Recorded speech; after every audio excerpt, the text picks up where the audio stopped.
Cormoranul mic este, aș zice așa, un cormoran de buzunar.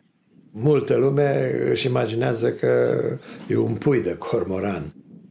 Este o specie distinctă, cu diferențe față de cormoranul mare.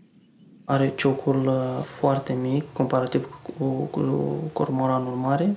Capul este mic, coada lungă. O pasăre adultă nici nu păstrează acel negru al cormoranului, ci are o irizație a penelor maroniu, purpuriu pe cap, plus este stropit cu un penaj nupțial cu niște picățele albe. Spre deosebire de cormoranul mare, cormoranul mic nu se scufundă. Scufundările pentru hrană se fac, să zicem, până la maxim 2-3 metri, pe când cormoranul mare este un scufundător de lungă distanță. Cuibăresc în colonii mixte. De fapt, aș zice că inițiatorii coloniilor mixte sunt cormoranii mici. Unde vin cormoranii mici, apar mai târziu țigănuși, apoi diferitele tipuri de stârci. Cormoranul migrează, dar în iernile blânde, sute de cormorani rămân în delta Dunării.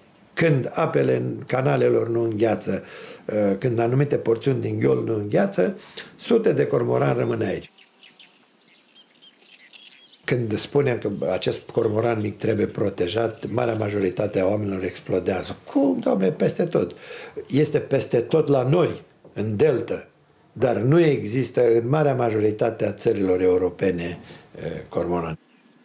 La noi în țară acum a început un fel de roire, de migrație în pe anumite zone din Moldova, în Balta Brăilei. Se pune întrebarea dacă pasărea migrează pentru că sunt prea mulți aici și roiește sau sunt și alte cauze. Am convingerea aceasta că numărul de peștișori care constituie hrana lui este totuși în scădere în delta Dunării în ultimii ani. Delta Dunării, paradisul aproape pierdut. Un proiect Salvați Delta în parteneriat cu Administrația Rezervației Biosferei Delta Dunării, cofinanțat din Fondul European de Dezvoltare Regională prin Programul Operațional Sectorial Mediu.